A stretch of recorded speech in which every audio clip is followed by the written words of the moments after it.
என் மேலே வச்சிருக்கிற நம்பிக்கையாக உமக்கு கொடான கோடி ஸ்தோத்திரம்பா.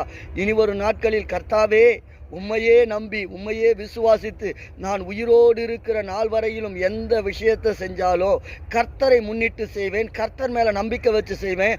அது அனுகூலமாய் ஆசீர்வாதமாய் என் தேவன் மாற்றி கொடுக்க வல்லவர் நீர் என்னோடு கூட இருக்கிறீர். ஆமென்.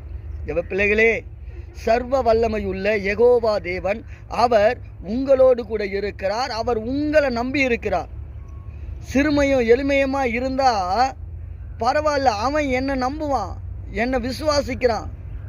நீங்கள் ஆண்டவரை நம்புறீங்க தானே? சிறுமையான எளிமையான வாழ்க்கை வாழ்ந்து கொண்டிருக்கீங்க, ஆனாலும் கர்த்தரை நம்புறீங்க தானே? கர்த்தர் உங்கள் கூட இருக்கிறார். தேவன் பெரிய காரியத்தை செய்வார்.